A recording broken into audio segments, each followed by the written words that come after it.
riveting edition of Hot Mic. It is a talk show where we bring on some of your favorite pro players to discuss random topics, especially in the Call of Duty esports world. I'll be your host, Maven, and we mixed things up a little bit this week. A lot of the players were traveling in for the LAN League, getting set up in their new apartments, so we're going to have some of your favorite players and also some of your favorite on-air talent from MLG this weekend. This is going to be a lot of fun. So first off, I'd like to introduce Zero of Red Reserve. You had a hell of a weekend at NOLA, now here for the LAN League. How you doing, buddy? Doing very well. Been quite a trip, to be fair. I'm sure. Going back for a week, not even a week really, like 4 days, flying back out. But the apartments are nice, so. Well, that's good. That's good. I thank you for saying that on air. Not that you don't like the apartment, because that'd be embarrassing for everyone. Buzzo, then, the greatest player ever from the Australia. Yeah, almost. Region, the almost. How was your trip out here, buddy? Oh, it was good. Flying back home over 24 hours, including layers and everything. And then I'm sitting there thinking in my economy seat, wow, I have to do this again in 4 days. And at that point, I was very sad. Yeah, well, you made it out here. Well, trust me, yeah. You'll hear from the other guys, but for us, we're basically flying. But no, it's very fun. From New York to Columbus every week for the next 4.5 months, so it's going to be one hell of a time. Next to Buzzo, though, we've got Philip Whitfield, Momo. Buddy, you just joined the MLG team. You're moving out to the United States of America. You excited? Yeah, I mean, to not have like a flight home is quite daunting, but for me, obviously, I didn't have the travel issues for these guys at NOLA. I wasn't there, sadly, but stateside finally, and I'm not going home, so if you don't like me, I'm sorry. This is your home. I love you. It basically Thanks, Jack. I appreciate that. And then Jack, my best friend, my roommate. Welcome to your first episode of Hot Mic. We got it yesterday. Sigh during we had some fun during rehearsals. It was a good time. Yeah, I wanted to really touch on this here because not a lot of people get to saw this, and I want to break down this clip. If we can go ahead and roll it. I'm not actually allowed to ever touch a telestrator because I'm not smart enough like Revan, but this was us in rehearsals yesterday. This was without us knowing what happened. But let me just break down. There are a lot of people involved in a broadcast, right? And they're expecting us to really give it our all. This... Just to remind everyone, Maven's 32 years old now. What you're really gonna want to do here, I'm a true professional. Is take a look at the pant height versus the rest of his body ratio. Maven, a 6-foot tall man. If you look at this, look at the amount of upper body he's got compared to the lower body. I mean, this is something that you should never see from a man of his age. But you think, oh, Jack, come on, that's bad. How could it get worse? Well, without me really even noticing, I look at my confidence monitor, and you'll see it's a little bit chilly here in the MLG studios. I take note of my very hard nipples, which are located, just for everyone at home, right there and right there. Why is it lopsided? I don't know. That's actually something that I'm very insecure about, so please, Clint, don't bring that up. There's many people watching this live rehearsal behind the scenes. You'll then also see me begin to flex my pectoral muscles, which you can take note of right here. Take a look at when this comes up. Watch here. And that is the extent of the rehearsal. So if there's a lot of audio issues, if there's a lot of issues today on broadcast with the casting set up with anything, it's because Maven and I literally did that for about 15 minutes and left. The worst thing about that is that's kind of normal. Like, we're rehearsing there, you're there, and I just watch Jack all the time, and it's like, it has become normal. Oh, there's no audio on that clip for a reason. Yeah. It's because if that audio went out, we would probably be fired. No, I said some real stupid stuff today. But no, we have a lot of fun getting ready for the broadcast. You guys can see a little piece of that. But now let's talk more serious here. I want to talk about NOLA. We're going to break down, do a little bit of the CWO debrief. And the first thing I want to talk about just with the desk, obviously TK going back-to-back. And I guess, I mean, Zero, we can start with you. In the scheme of things, how impressive is that? Because it's very rare that teams win an event, but back-to-back majors is pretty unreal. I mean, yeah, but we should have been at Dallas. I have no comment on it, so I really have no comment on it. Bar the fact that they are back-to-back champions, which is quite impressive. But no, they're very. I was actually looking. We'll talk about it a little bit later, but the list of teams that have actually beat you guys is very short, and they're all very good teams. TK being one of them. But Buzzo, for you, how impressive is this run for TK? I mean, it's got to go up there as just in the fashion they've done it. I mean, it's one of the best all-time runs. I mean, honestly, I don't even know. Like, you look at them, you look at this team, and they're not a team. They're not an optic, right? You don't go, wow, accuracy, wow, Chino.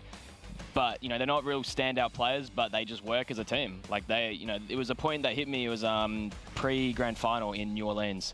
And I think it was accuracy, talking about how they played more pre-New Orleans, you know, after they won Dallas, right? And at that point, I was like, wow, you know, these guys, like I can respect it. Yeah. They know what it takes to sort of be a good team. They've been grinding more than anyone, arguably. And I know you weren't able to be at NOLA, obviously. I know there's some travel issues for you, but I think you got to watch a bit of Sunday. TK has been pretty darn special, but the one thing I do want to watch, actually, I don't know if you've been able to see this clip yet, Phil. We're gonna let's run this and then we'll talk about it. This is from the first game in the second best of 5, one of the greatest hard points maps I've ever been a part of. Yes. Let's roll the clip. Gotta contest this hard point. They've got to contest for 5 more seconds. They're doing it right now. Slack tries to surge forward. Accuracy, holding a different angle. Accuracy with 2. They must rotate towards the new hill, Maven. They cannot win off this hard point. 248, make it 249, 236 for TK. TK trying to hold strong. It's going to be pressure in the front. Octane and Slack trying to get it done. They've got to fight in. They've got to push through. Here it is. It's Kitty holding. They're going to get in. They're going to contest 249, 247. They're stacking both sides of the hill. TK in control. I guess we could like that. Yeah, you see the clutch kills with the pistol, but you know, you got to watch that. Was that kind of hard, like, to see this crazy final go down and you weren't here? It was frustrating to not be here, but it was kind of good to kind of have a spectator's point of view for all you guys at home. A lot of you kind of can't make it to the events, to kind of have that experience and see what the broadcast is like from another perspective. I was trying to take the positives of not being there, as you can tell, but it was interesting, and I think that game in particular, that was frustrating not to be there because the crowd was kind of crazy and how close the games were. It was fantastic. Oh, and I know, Jack, for us, I mean, some people may have seen the clip that ended up going out from MLG. We didn't even know we were being recorded during that, and we were losing it. Like, 100%. Not only were we losing it, but like I immediately, because we're casting right out in front of the crowd, so we turn and look at the crowd, and I'm seeing like people that work on all sorts of areas of MLG, whether it's in the merchandising or product overall or sales. And these are not people that are involved in really playing video games at all, but they were so into the match in that moment, and they could feed off the energy of the crowd and us screaming our heads off like 12-year-olds. It was a moment I'll never forget. Well, let's, you know, we were going nuts. I got tweeted actually a couple reactions from various fans. A couple stood out. They were very humorous. Let's check one of them out. Oh, God. What are you doing? Look! Let's go! Let's go! I'm not sure who was cheering. No, I think he's an LG fan. He's an LG fan. I couldn't figure it out at first. Where is his mum? If I was there now, I'd get kicked out of the house. Right? You got 1 second! We lost! Oh, we lost. Sounds like he's gargling. I don't know what he was doing, but no, I got tweeted a bunch of different videos of people just losing it during that. That one, that one That's pretty good. stood out to me. The best. But personally, I kind of want to talk to you a little bit about it because obviously those are very rare moments where you have a 250, 249, especially at a grand final. You've also been part of one of these. For those who might have missed it last year, I believe it was the Anaheim Grand Final. I think it was map 1, I believe, is how it started. Maybe it was map 4, but it was between you and LG. So Octane and Slack now, they're receiving into this twice. But let's actually, well, let's roll the clip first, and then I want to talk to you about how crazy it is to play in something like that. He needs to at least see, I believe, 1 more hard point. It wasn't enough quite yet. 1v1, they'll try to soar in. They've gotten there in time. Zero's got to get the hard point. They're still alive. Zero holding on, 241 to 249. Saints able to cut him down. Still contesting inside. Saints now pops reactive armor, getting pushed out the edge. He's gonna drop. It's still Spice. They're fighting. Oh They're my fighting. God! Holding on. 249, 248. It's still contested. Spice. Dude, that moment. Look at Zero at the end. But what's I guess I just want to hear, because I mean, a lot of players, especially at that stage at a final, never get to experience something like that. And fans, you know, they get to watch. What's it like, I guess, to play in that moment? How absurd is that for someone like you? I mean, it shouldn't really have got to that anyway. 'Cause, like, we were kind of up in that game. Doing it at Anaheim was pretty cool as well, because that is like the most stacked like audience I've been a part of, really, bar like champs or something like that. But I don't know, it's more composure based, like, especially, and you got to trust in your teammates. Like, don't try and do your own thing, especially in that moment. Like, as you see, I got like one or two kills, and my teammates like popped like 4 kills, killed the kinetic guy. Like, it's all trusting your teammates. I can't even imagine. I was like sweating and out of it after just casting the match, much less having to play through that. But let's talk a little bit more about Red Reserve's run more recently at NOLA. So one of the impressive stats, if you guys hadn't heard this, you went through Optic, FaZe, and then E United with a overall 9-1 map count, which is just absurd. You guys were ripping, especially on Sunday. What started to click for the team? I mean, what was going down? I'm not too sure what kind of clicked really. We kind of rode like some sort of momentum wave going into it. Like we played Optic, and I mean I've played against Optic for like 3 years now, and that's the first time I've ever beat them. And we done another crazy comeback against them. Don't know if you saw it. It was on Charlie's stream or something. Didn't really have any casters, but it was like 249 to 236 or something like that, and we came back and won. Oh yeah, there were a couple 250s, 249s. I didn't even get to see the end of that one. It was just a wild weekend. It was pretty crazy, to be fair, but it was annoying because it went on stream, so you can't really like get hyped about it. I don't know. When you beat Optic, you kind of ride some sort of wave. We shouldn't have really lost a FaZe at Dallas. We don't really do vetoes very well, and that was kind of like one thing that we said we was going to do better at NOLA. So that was part of the fix. Yeah, and I don't know. I just feel like we played really well. Like everyone was doing the right thing.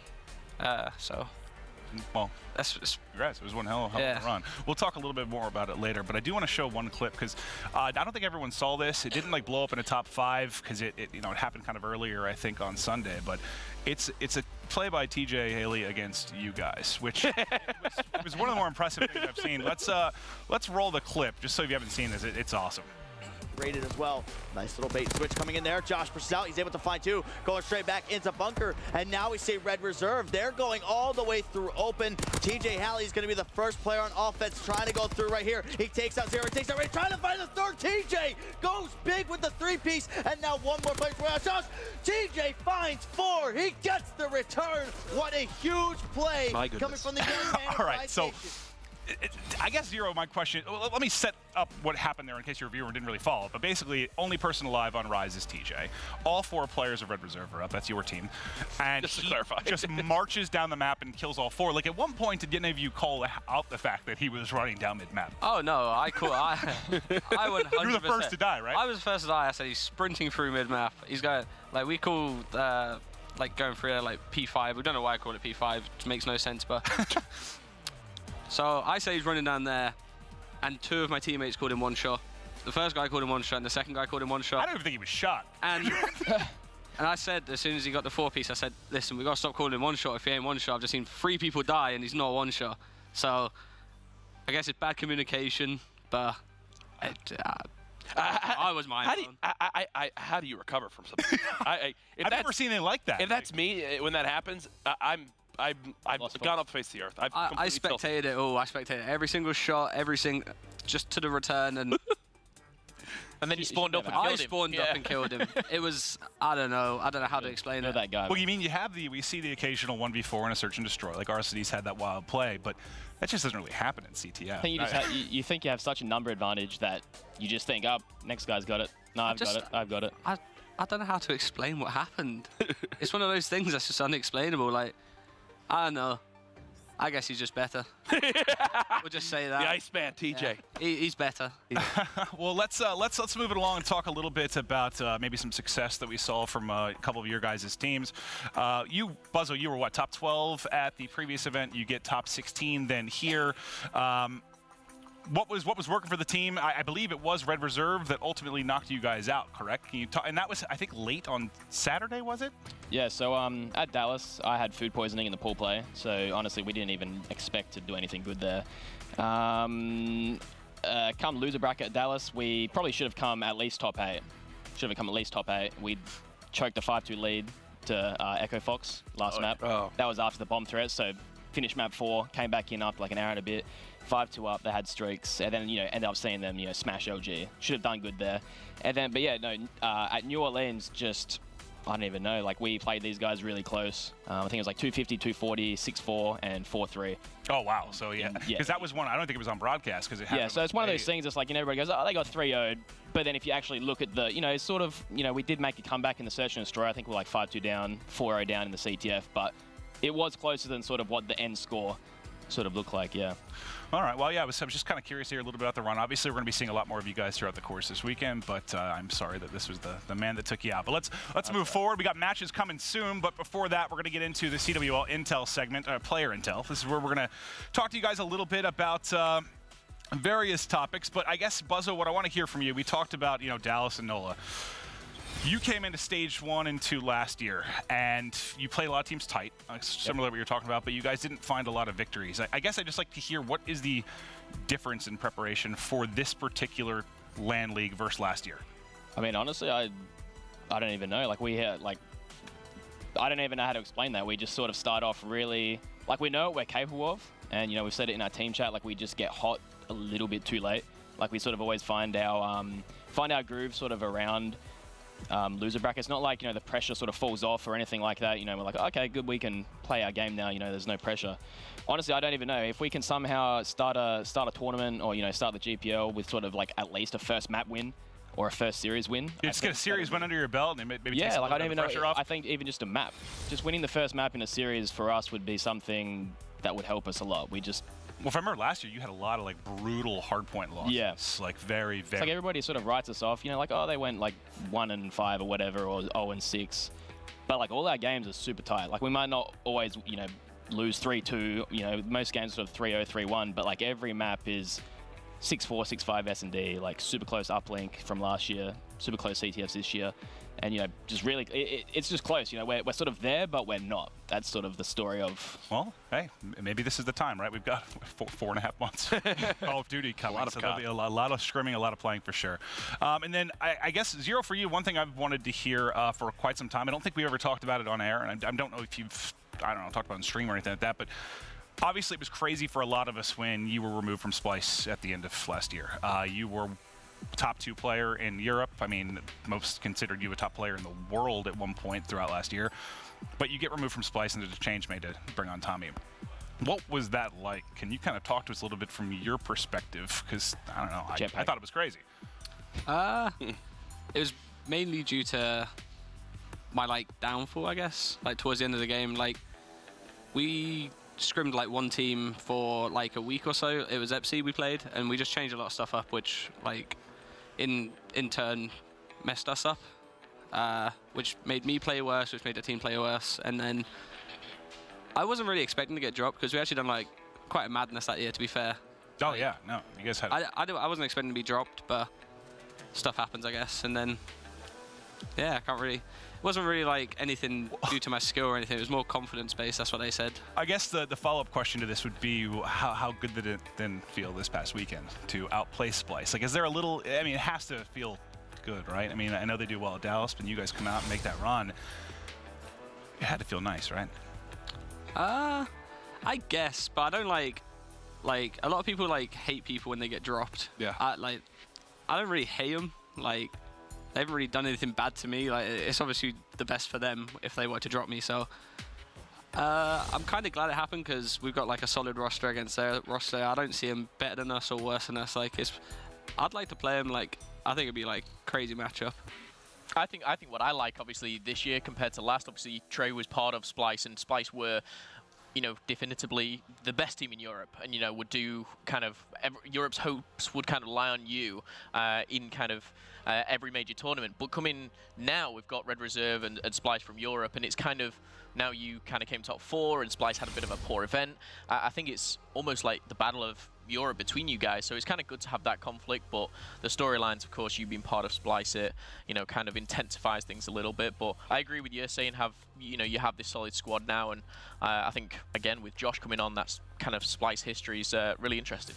Well, as long as Splice can bounce back from the disappointing finish at NOLA, yeah, you both teams might end up being better for the trade, which happens rarely, but it's certainly been fun to watch that develop. But now I want to talk about the Pro League. Obviously, that's why we're all here. The matches are going to be beginning very, very soon. So let's break down a bit of the Pro League. I just want to go through the 2 divisions, talk about who our top teams are, talk about who the dark horses might be, and then we'll get into matches. So first things first, let's take a look at Division A, and that's what we're going to have here for the next 3 days of matches. Team Caliber, Optic Gaming, Rise Nation, Echo Fox, Era Eternity, Red Reserve, Vitality, and Mind Freak. Jack, I guess I'd love to talk to you first. I mean, is this a clear-cut top 4 for you, or do you think there's going to be some surprises? I don't think either of the divisions have a clear-cut top 4. Obviously, there's some, you know, when you have TK in a division with how they've been playing so far, you'd expect them to continue to do well. I just caught up with accuracy. He thinks this patch with the FG, you know, being back to where it is, he's going to be in a great spot. And we saw how good they did at CWL Dallas Open with that. For me, it's a completely different environment here at the CWL Pro League, right? It's completely different than everything else. You get here, you're out here for those 2 weeks. You have time to, you know, land practice at home. There's no limiting your practice to certain teams. Everyone's in North America right now, so, you know, Mindfreak isn't going to be playing the same certain team from their, you know, APAC region. They're going to have way more teams that they can go up against in practice. The dynamic is completely different. There's not fans. It's not a huge open event. It's close quarters. It's all about practice and grinding. This is the only thing going on for these guys while they're out here. Simple as that. It's focusing on the Pro League. There's way less distractions at events. I think we'll see some changes in how certain teams play because of it. I agree. Do you think there's like a dark horse for you? Like, I know you have the top 4 kind of in North America that stand out. Obviously, you guys with your recent run are a terrifying force as well. But yeah, I got them here in case you forgot for some reason. But is there anyone that maybe you think could come out of nowhere and surprise somebody by winning the group? Vitality! I'm not too sure. I mean, I think we could win it. That's a surprise. But a lot of people, I've seen a lot of people's predictions, and they don't think we're making out. And well, it's wild to think someone like you or Echo Fox or Rise may not be coming out of this. So that's kind of wild to consider. One of those top teams won't be. I mean, this is my place. Stage 1. You forgetting that Zero hoisted that trophy right in front of that LED wall right there, both of them. The MVP, I remember. I remember that photo. Stage 1 is my prime. After that, I'm it's all downhill. Yeah, basically, like, you guys got a good month for me, and then done. You guys are gonna win some money, and then you ain't gonna win no money. Buzzo, if you guys are gonna come out top 4, how are you gonna do it? Win. Well, that would help. I mean, yeah, I don't know. Like, just like I said, we're there, but we just got to find that. Well, I guess how do you change that when you feel like you're so close? You know, it's like you come so close in a lot of these games. You can take these series. What can the team do differently? I think it's just intensity for us. Okay. We find that intensity too late. I don't know, sort of. I like to. I mean, what I think is, I feel like this type of schedule helps a team like Mindfreak more than any other team being brought out here, because you're no longer flying in on a Wednesday for an event on a completely crazy time schedule. You have a chance to really get set here. You have a full week of matches and then a few days to rest and relax and then come back again. I mean, I feel like that's got to benefit. I think we can sort of think so. Put all our focus into, you know, the game for that day, and then instead of, you know, pool play and then loser bracket and stuff like that. I think as well, just kind of what you touched on, I want to see that first hard point, whoever you obviously play first, I think it might be Red Reserve, is, you know, not to go 60 down or 100 down straight away. It's just kind of keep it level from the very start. Just kind of start with the intensity that you kind of finish every loser bracket run on. So if they can do that, I think Mindfreak, you know, they can chuck a few. All right. Well, that was Division A. Let's take a look at Division B as we're getting very close to the matches beginning here. Division B, Luminosity, E-United, FaZe Clan, Team Envious, Evil Geniuses, Splice, Unilad, Epsilon. I'll tell you what, man, every time I look at the divisions again, I remember how I think they're so balanced and both so stacked when you take a look at it. Obviously, the top 16 teams in the world. Zero, let's ask you, what do you think the chances are for some of the European teams there? Like a team like a Splice, Unilad. I think Unilad are like yet to show, like, because they're actually a really good team. Like, they have a lot of talent. When we play them online, they're actually a really good team. I don't know what's up at LAN, but I feel like they're a really good team. Scraps and Wuskins are actually like, they're like a duo. Like, they're inseparable. Feed off of each other. Like, I feel like them and Splice can make it, but Splice are 100% going to make it, in my opinion. But Unilad gonna have to show up this time. But I really think they're a good team. Shawnee's actually like an animal. Moose turns up when he needs to. I don't know what's up, but yeah, I keep feeling like they're gonna do it, like make that one run, and then they just fall a little bit short. Let's talk about one of the North American teams. Jack, I'll go to you. Evil Geniuses, they have the run they need to have at NOLA to get in. They squeak into the Pro League. But what, I don't know, what are their chances of them here, in your opinion? For me, this I think will help them. You know, they're back where they want to be. I just don't want to see them fall flat. It reminds me kind of the EG team we saw like last year, where They get the place that they need to get to. They just barely scrape on in, and then they just keep scraping by. You know, I want this team to be more successful. It's fun when Aches has his confidence, like we saw on Twitter the past couple weeks, when he knows he's back at it.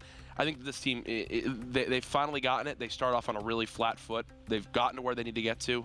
Now it just comes down to clutching up in these matches. Again, they remind me almost of like their maps are competitive. Things just go downhill at the worst time. And I think that if EG can figure that out, then they'll be fine in the LAN League.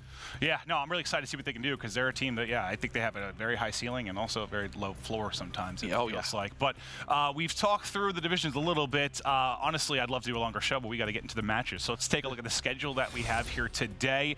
Tuesday's schedule, we're kicking things off with Rise Nation versus Vitality.